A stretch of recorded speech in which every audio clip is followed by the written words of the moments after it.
Parábola das 10 Virgens, como você nunca ouviu.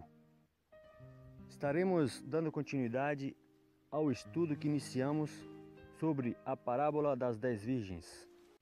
E eu gostaria de adiantar de antemão, se você não é um cristão adventista do sétimo dia, você vai ter um pouco mais de dificuldade de compreender as questões envolvidas neste estudo.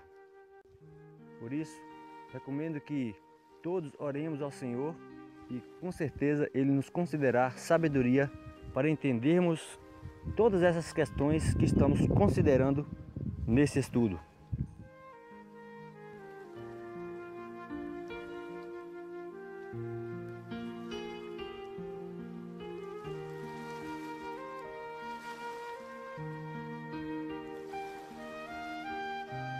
Gostaria de fazer uma breve reflexão no texto de Parábolas de Jesus, na página 133, quando é dito o seguinte: à medida que nos aproximamos do fim da história desse mundo, as profecias referentes aos últimos dias exigem nosso estudo especial. Ou seja, não é opcional estudar profecia, não é aleatória ou ao acaso, é uma exigência que se faz, porque é necessário estarmos atentos a tudo que acontece diante de nós profeticamente, para que então, ao recebermos poder do Senhor, possamos estar em pé, e isso só pelo poder, o poder do alto. Como você sabe, nós fizemos uma divisão desse estudo em 4 blocos. Primariamente, falamos a respeito da estrutura da parábola e procuramos responder naquela ocasião quem são os personagens. Na última oportunidade, vimos a experiência de uma visão e respondemos quem dá o azeite às virgens loucas. Vimos ali em detalhes um evento que se dará após o clamor da meia-noite, porque esse é o terceiro bloco que iremos estudar justamente a partir de agora, o clamor da meia-noite. Quem acorda as virgens, sendo que todas as virgens se encontram dormindo? Somente mediante um clamor, que a Bíblia chama de o clamor da meia-noite, é que as virgens acordam. E finalmente, iremos ver em um outro momento, um outro segundo advento, e iremos responder quem virá como ladrão da noite. Gostaria de pedir a sua concentração, a sua reverência, a sua dedicação no restante desse estudo, que iremos dar continuidade a partir de agora. O clamor da meia-noite. Quem acorda as virgens? Iremos fazer a leitura sequencial de toda a parábola que se encontra no livro de Mateus, no capítulo 25, do verso 1 ao verso 13. Diz assim: então o reino dos céus será semelhante a 10 virgens, que tomando as suas lâmpadas, saíram ao encontro do esposo. E 5 delas eram prudentes, e 5 loucas.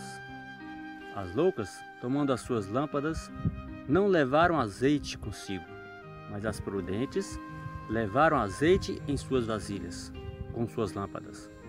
E tardando o esposo, toscanejaram todas e adormeceram. Mas à meia-noite ouviu-se um clamor: aí vem o esposo, saí-lhe ao encontro. Então todas aquelas virgens se levantaram e prepararam as suas lâmpadas. E as loucas disseram às prudentes: dai-nos do vosso azeite, porque as nossas lâmpadas se apagam. Mas as prudentes responderam dizendo: não seja o caso que nos falte a nós e a vós. Ide antes aos que o vendem, e comprai-o para vós. E tendo elas ido comprá-lo, chegou o esposo, e as que estavam preparadas entraram com ele para as bodas, e fechou-se a porta. E depois chegaram também as outras virgens, dizendo: Senhor, Senhor, abre-nos. E ele respondendo disse: em verdade vos digo que não vos conheço. Vigiai, pois, porque não sabeis o dia nem a hora em que o Filho do Homem há de vir. Podemos acompanhar a leitura e agora iremos fazer as considerações em um ponto específico e primordial dentro dessa parábola. A imagem inicial, que bem representa a primeira parte, quando respondemos quem são os personagens, é essa imagem, onde nós podemos ver que todas elas aparentemente se encontram na mesma condição, tendo a mesma aparência de piedade, não podendo haver ou não podendo observar diferença entre elas. Então essa imagem representa a primeira parte do estudo. Essa segunda imagem representa bem a segunda parte, quando procuramos responder quem dá azeite às loucas. E frisamos ali um verso quando disse: dai-nos do vosso azeite, mas não pôde ser compartilhado do azeite porque Espírito Santo, experiência com Deus são individuais, então não pôde ser dado. Então, não sendo possível compartilhar daquele azeite verdadeiro, elas tiveram que ir em busca de um outro recurso para então tentar cumprir com seu propósito. Mas como podemos ver em detalhes naquela ocasião, elas encontraram luz da falsidade e muito poder de contrafação dado pelo inimigo de Deus. E o resultado foi que, mesmo alcançando a porta, elas ouviram da voz do Senhor que não as conhecia. Então vale a pena, se você não assistiu a segunda parte e também a primeira, que você assista. E essa é a imagem que representa bem essa terceira parte que iremos estudar. Quando observamos que 5 delas, as 5 prudentes, adentram para além da porta e as 5 loucas ficam por lá de fora. Então iremos ver hoje Mateus capítulo 25, no versículo 6, onde é dito que: mas à meia-noite ouviu-se um clamor, aí vem o esposo, saí-lhe ao encontro. Podemos observar na história dos pioneiros que já ocorreu um clamor da meia-noite. E podemos ver isso em citações claras e clássicas do livro História da Redenção, no capítulo 52. E especificamente na página 370, lemos assim: entre a primavera e o outono de 1844, ergueu-se um clamor, nas próprias palavras da Escritura: aí vem o esposo, saí-lhe ao encontro. A gente percebe a citação na íntegra do verso 6 de Mateus 25. E na sequência é dito assim, na mesma página: o movimento alastrou-se pelo país até que o expectante povo de Deus ficou completamente desperto. O livro Eventos Finais, na página 202, colabora com essa ideia quando diz: o poder que agitou o povo no movimento de 1844 será revelado outra vez. Então, no livro História da Redenção, nós podemos confirmar categoricamente que um clamor da meia-noite, à semelhança da parábola, já ocorreu na época dos pioneiros, em 1844. E no livro Eventos Finais, nós temos a informação de que aquele poder que agitou o movimento religioso daquela época voltará a acontecer. Daí, reforça-se a importância de estudarmos essa parábola e esse ponto em especial. Dentro desse contexto surge uma pergunta: o que é o clamor? O que é, de fato, o clamor? O texto História da Redenção continua dizendo na mesma sequência, na mesma página: na parábola, o clamor soou à meia-noite, anunciando a aproximação do esposo.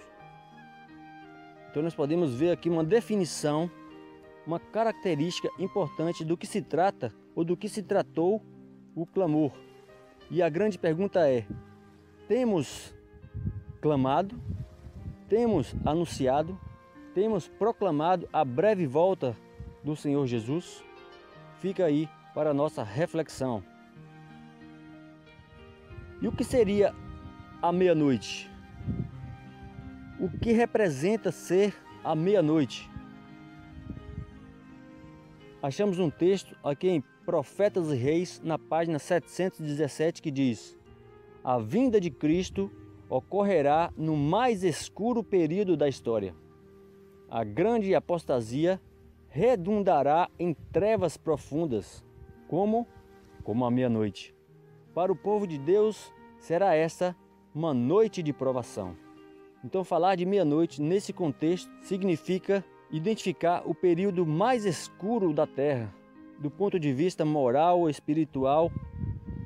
Tudo isso associado a uma grande apostasia, que corresponde não somente ao abandono da fé, mas também viver a fé que tem erradamente. Então, a meia-noite corresponde ao período mais escuro da face da terra no sentido espiritual, moral e religioso. Então, poderíamos associar o que seria o clamor da meia-noite.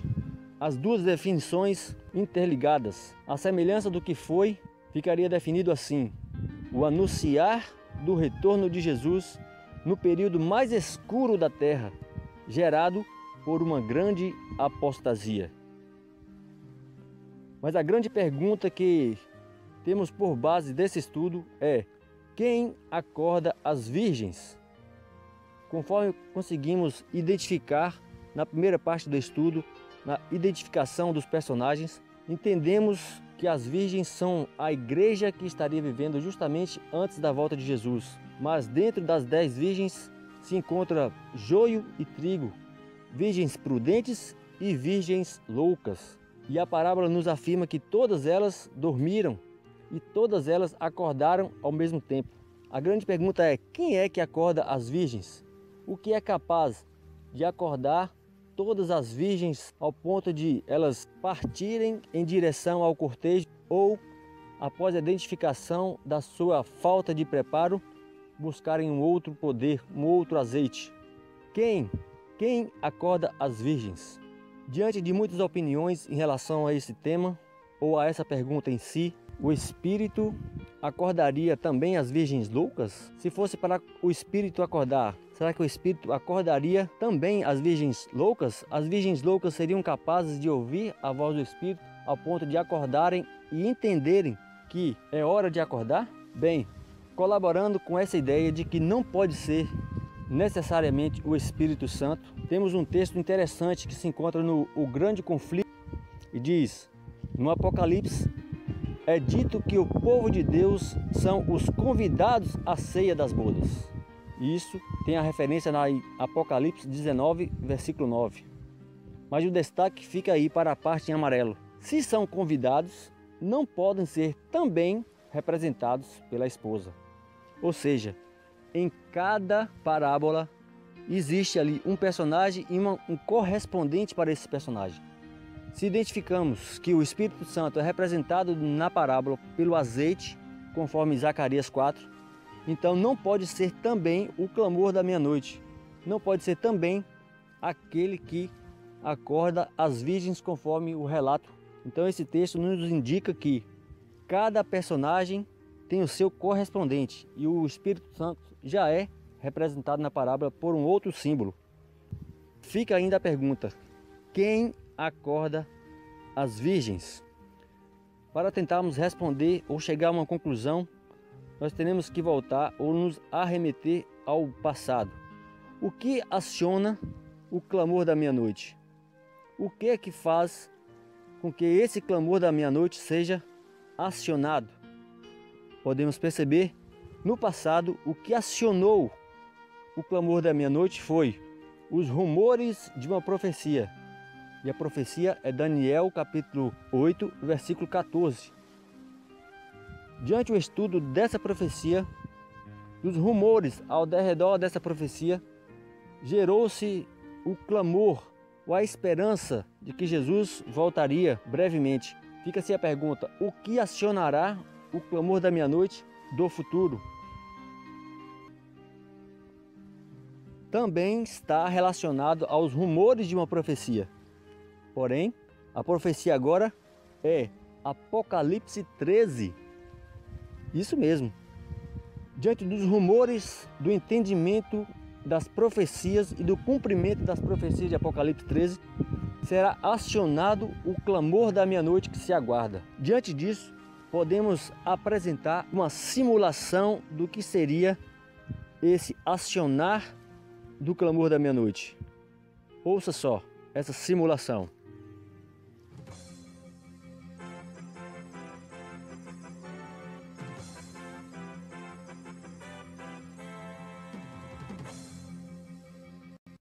Notícia de última hora. O governo dos Estados Unidos da América, cedendo à pressão popular, por meio do seu poder legislativo, acaba de romper com o republicanismo e, enfim, promulga uma lei dominical nacional obrigatória a todo cidadão. Torna-se oficial, por meio de lei, o dia de domingo como único dia de repouso de caráter religioso, com pena civil para os transgressores. Voltaremos com mais detalhes a qualquer momento.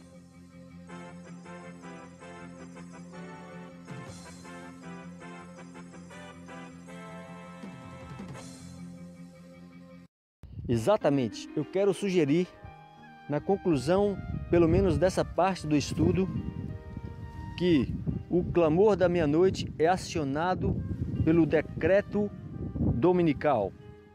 Quando de fato o decreto for promulgado pela nação correspondente à profecia de Apocalipse 13, verso 11 em diante, todas as virgens, todas as igrejas, todo o mundo será despertado para o cumprimento dessa profecia.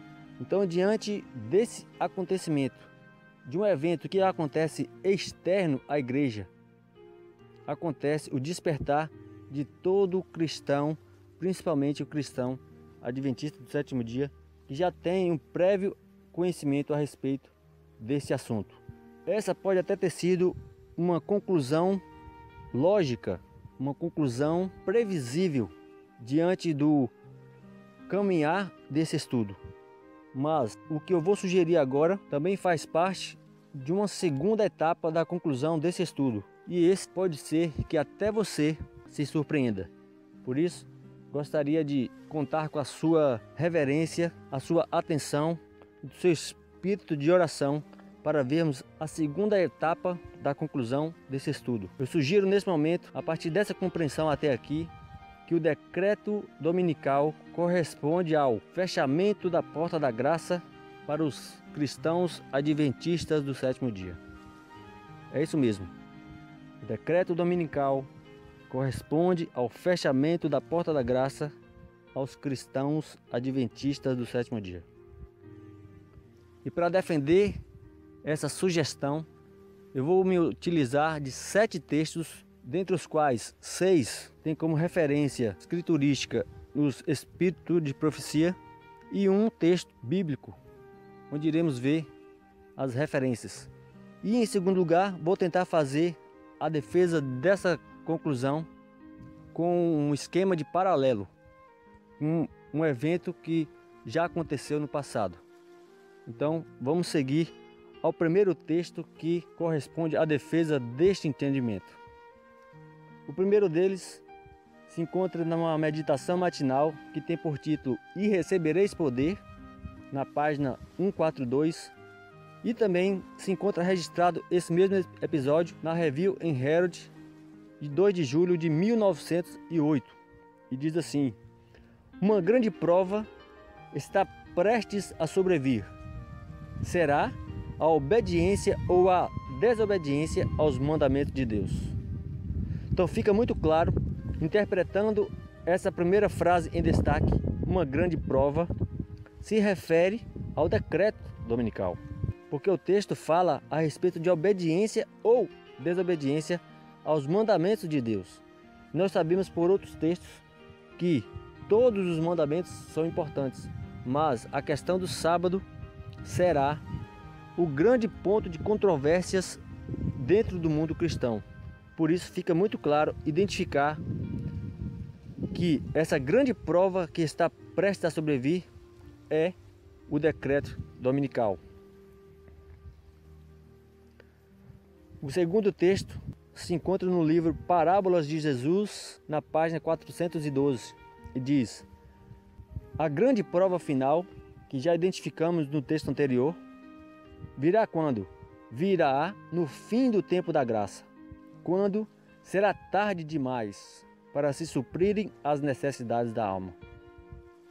Então perceba que o decreto dominical virá quando? No fim do tempo de graça, quando será tarde demais. Não haverá mais oportunidade para aqueles que conhecem ou têm a oportunidade de conhecer agora. Então será tarde demais se prepararem, irem buscar fazer reforma, buscar vencer o pecado, os pecados conhecidos e também não conhecidos, os pecados acariciados. Será tarde demais para fazer reforma de todos os aspectos. Mas o terceiro texto segue dizendo assim, e este se encontra no livro Eventos Finais, na página 112 e 113, e também registrado na carta 103 de 1903. Esse texto ele é importante e relevante, e era um texto que me chamava muito a atenção quando eu lia assim aleatoriamente, independente de estudo. Porque diz, vamos ler: o tempo dos juízos destruidores da parte de Deus é o tempo de misericórdia para aqueles que não têm oportunidade de aprender. Aprender o quê? O que é a verdade. A mão do Senhor ainda está estendida para salvar, enquanto a porta é fechada para os que não querem entrar. Quando eu li esses textos anteriormente, eu tinha em mente que os juízos destruidores da parte de Deus correspondia às 7 pragas, pós-fechamento da porta da graça, impossibilidade de salvação, mas não fazia sentido com o restante do texto, porque o texto continua dizendo que nesse tempo de juízos destruidores da parte de Deus, é a oportunidade que Deus tem para salvar alguns, enquanto que outros não são salvos.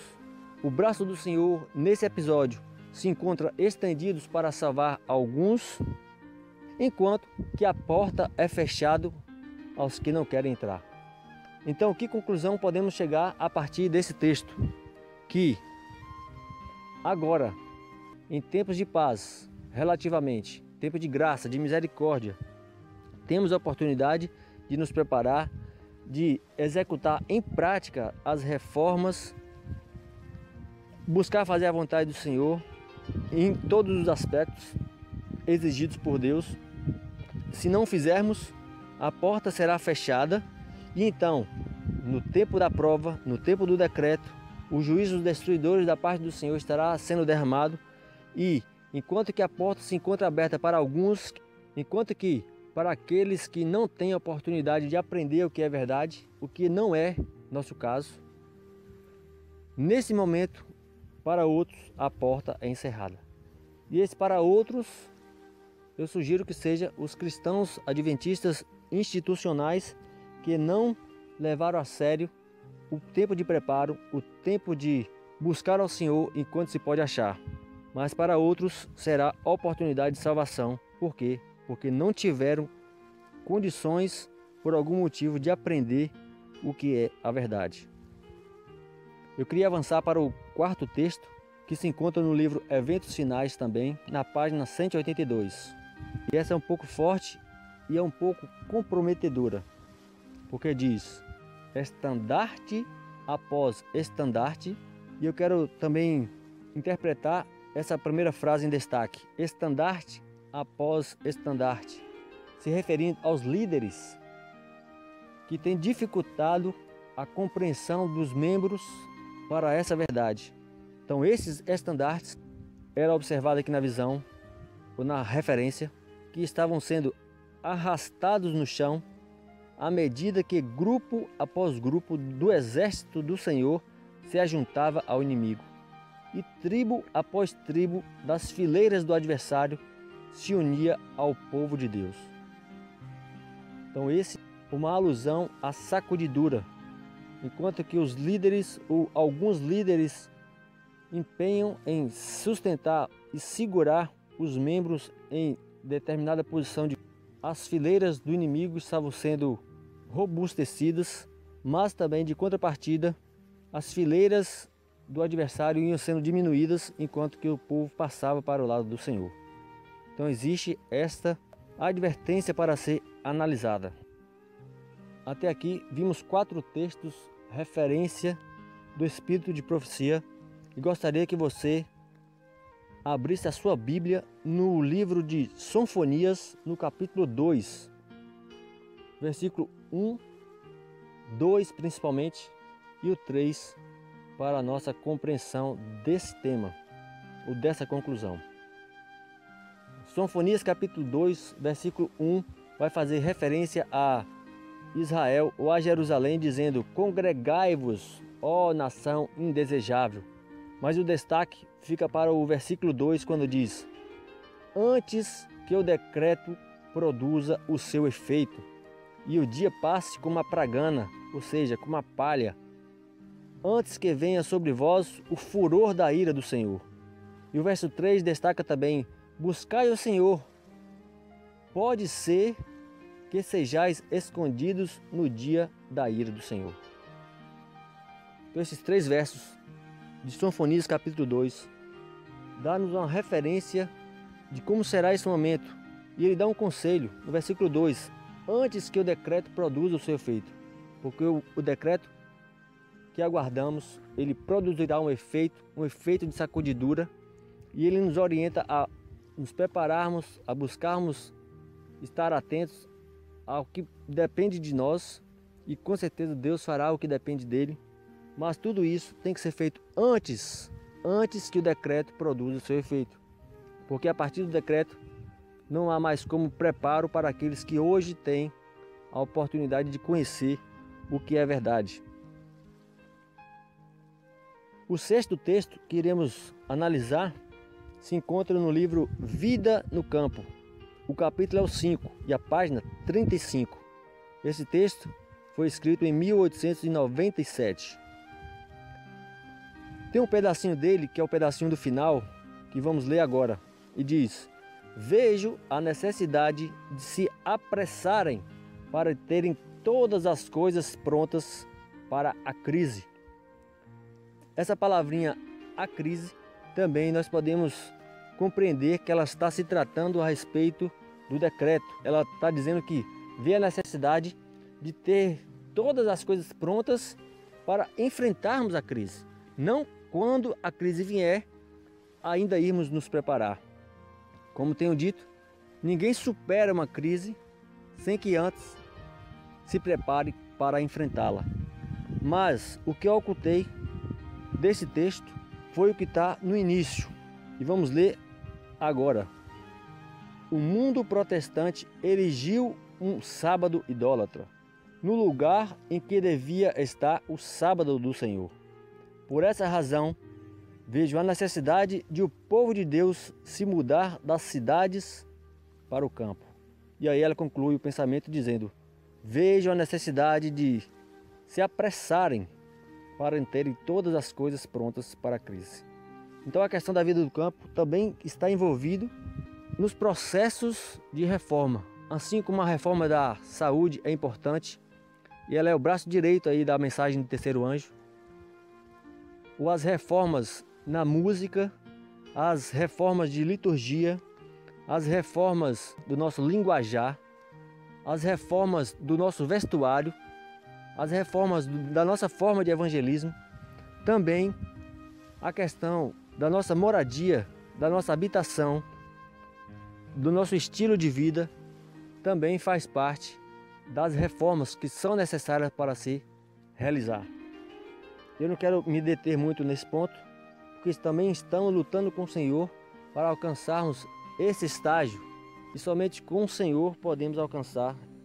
Por isso, se você se encontra na mesma situação que eu, que deseja fazer a vontade do Senhor, que deseja estar de acordo com aquilo que Ele tem nos concedido através da revelação, e ainda não conseguiu alcançar, não se desespere, oremos ao Senhor, oremos uns pelos outros, procuramos entender o que aconteceu naquela época, as características daquela época, e praticarmos, porque o Senhor tem o desejo de nos abençoar e eu creio nisso. Amém?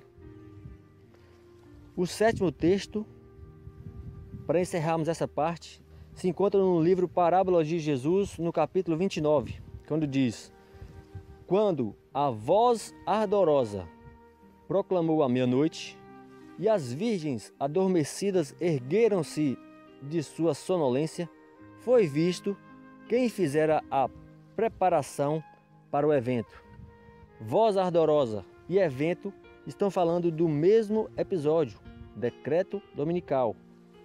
Então podemos perceber que diante de uma voz ardorosa que foi proclamada à meia-noite, fazendo alusão a Mateus 25:6, se destaca um evento. Que evento? O decreto, que é quem acorda as virgens. Todas elas, tanto as prudentes como as loucas. Porém, as prudentes avançam porque fizeram provisão antes, buscaram o Espírito do Senhor em abundância, fizeram a vontade do Senhor em todos os aspectos das reformas e então avançam para além das portas. Muito bem, fizemos até aqui uma defesa textual referenciada, apresentação tipológica. Acompanhe comigo. Antes que venha os juízos de Deus, sempre Deus envia aviso. Vou repetir. Antes que Deus envie seu juízo de destruição, condenação, sempre Cristo envia aviso para que as pessoas que derem atenção ao aviso não seja destruído. Porque, como eu tenho pensado, se nós temos o desejo de sermos salvos, maior é o desejo do Senhor de nos salvar. Por isso, antes dos juízos destruidores, Deus sempre envia o aviso. Interessante que entre o aviso e o juízo, Deus sempre envia um profeta. Um profeta que alerta que vem o juízo. Então sempre entre o aviso e o juízo, Deus sempre envia um profeta. Quero usar como exemplo a invasão babilônica. E esse exemplo servirá como menção tipológica, tipo e antítipo. Diante dessa invasão, em 589 a.C., houve um primeiro cerco, o cerco de aviso. Mas em 605 a.C., na época em que levaram Daniel e os seus amigos, já foi o segundo cerco, o cerco de juízo. Então nós podemos perceber que entre o aviso, primeiro cerco, 589, até alcançar o juízo, 605, segundo cerco, houve um profeta que alertou, que orientou da parte de Deus como deveria se proceder o povo. E esse profeta é muito conhecido entre nós. É o profeta Jeremias. Então fica claro nessa exposição tipológica que antes do juízo de Deus, Deus sempre envia um aviso. Mas agora eu quero partir para um outro ponto nessa mesma linha de raciocínio, a invasão romana. A invasão romana. Lembrando que antes do juízo, Deus sempre envia aviso. E entre o aviso e o juízo, Deus envia profeta. Nesse sentido, analisando a invasão romana, tem um texto que nos diz, em Eventos Finais, no capítulo 8, na página 7, escrito em 1885, o seguinte: como o cerco de Jerusalém pelos exércitos romanos era o sinal de fuga, assim a pretensão de nossa nação de poder para decretar obrigatório o dia de repouso papal será uma advertência para nós. Então ela está fazendo relação entre, assim como os romanos cercaram e invadiram Jerusalém, e antes disso houve um cerco, também para nós será o cerco romano que servirá de sinal antes que venha o juízo. Perceba que em 66 d.C., em um primeiro cerco, houve o que? O aviso. Já no ano 70, o segundo cerco, houve o juízo, a destruição total ali de Jerusalém. A famosa destruição do ano 70. Aí você pode me perguntar, mas entre o aviso e o juízo, nessa ocasião da invasão de Roma, quem foi esse profeta? Para isso, o grande conflito, no capítulo 1, na página 30, traz a informação de que existia um profeta da parte de Deus que, durante 7 anos, percorria a cidade anunciando a destruição. Mas, como sempre, não foi levado em consideração e o prenderam e ele acabou sendo morto. Mas o fato é, existia um profeta, não sabemos o nome, mas sabemos a sua obra de alerta às pessoas de Jerusalém, mas não ouviram. O que fica evidenciado é que antes do juízo, Deus envia o aviso, e entre o aviso e o juízo, Deus sempre envia um profeta. O texto que se destaca dentro desse contexto que foi anunciado se encontra nesse periódico The Signs of Time, em 6 de maio de 1897, quando diz: o decreto que força a idolatria nesse dia irá a todo mundo, em um patamar limitado, já aconteceu. Nós podemos ser levados a crer que o aviso já foi dado, porque o decreto, esse decreto que aguardamos em patamar limitado, ele já aconteceu. Se o decreto já saiu, se o aviso já foi dado, aquilo que aguardamos hoje como decreto dominical não é mais aviso para sairmos para algum canto, mas sim os juízos destruidores da parte de Deus para aqueles que tiveram a oportunidade de fazer em tempo de paz e não fizeram, dando ainda uma oportunidade para aqueles que estão sendo chamados a atenção para essa questão que até então não tiveram essa consciência. Então nós podemos chegar a essa conclusão. Rapidamente vamos ver aqui uma sequência de textos referente a essa temática. O grande conflito, capítulo 1, na página 30, diz: nenhum cristão pereceu na destruição de Jerusalém. Todos que creram nas suas palavras aguardaram o sinal prometido. O sinal é esse? Lá em Lucas 21, versículo 20 e 21. Na mesma sequência, os sitiados, perdendo a esperança, estavam a ponto de se entregar, quando o general romano retirou-se sem a mínima razão aparente. Seguindo, o sinal prometido fora dado aos cristãos expectantes, e agora se proporcionou a todos oportunidade para obedecer. Então o que destaca dessa sequência de citações é que os cristãos expectantes, eles creram na palavra de Cristo e estavam atentos às profecias. Mas, diante de uma situação em que se viram cercados, não viam a oportunidade de sair, de obedecer, aí, mesmo a ponto de desistir, desanimar, eles oraram e esperaram em Deus e fizeram a sua parte na atenção e na ação. Então, Deus, pela sua infinita misericórdia, proporcionou oportunidade para obedecer. Então poderíamos concluir desse estudo como um todo que quem acorda as virgens? Sugerimos que seja o decreto dominical. Mas também poderíamos concluir que não há oportunidade de preparo quando isso acontecer. Por quê? Porque o aviso já foi dado. E então, em quarto lugar, só resta o juízo.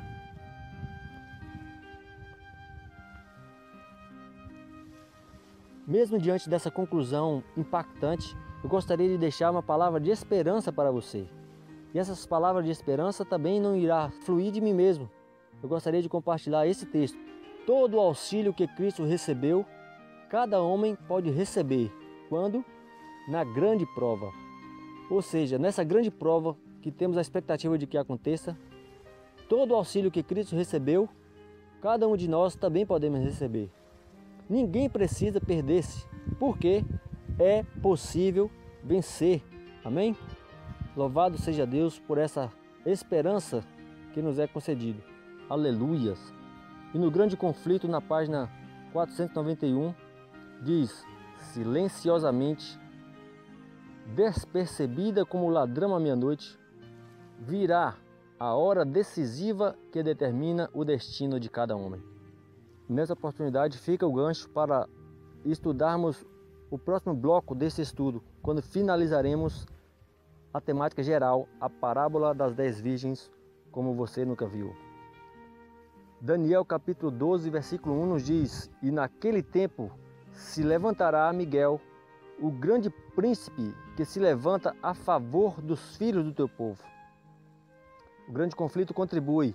É à meia-noite que Deus manifesta o seu poder para o livramento do seu povo. Então, como vimos nos conceitos anteriores, que à meia-noite, o período mais escuro que Cristo manifesta o seu poder para livrar o seu povo. E louvado seja Deus por isso. A conclusão dessa parte do estudo também fica com a conclusão da parábola das 10 virgens, quando diz: vigiai, pois, porque não sabeis o dia e nem a hora que o Filho do Homem há de vir. Mateus 25, 13. Então que o Senhor te abençoe e te guarde e faça você compreender, considerar cada ponto da conclusão ou das conclusões desse estudo. E que o Espírito Santo de Deus possa incomodar, possa impactar a sua mente, para que você e eu possamos estar atentos e correspondamos com todas as expectativas do Senhor. A força vem dele, o poder é dele, e esse poder ele disponibiliza a cada um dos teus filhos que sinceramente o busca. Porque buscai ao Senhor enquanto se pode achar, invocai-o enquanto está perto. Assim nos diz o profeta Isaías. Que o Senhor te abençoe e acompanhe você nos estudos da Palavra de Deus, e as conclusões que forem sendo tomadas possam ter a bênção do Senhor para a sua vida e a vida da sua família. Louvado seja o nome do Senhor. Deus te abençoe e te guarde. Amém.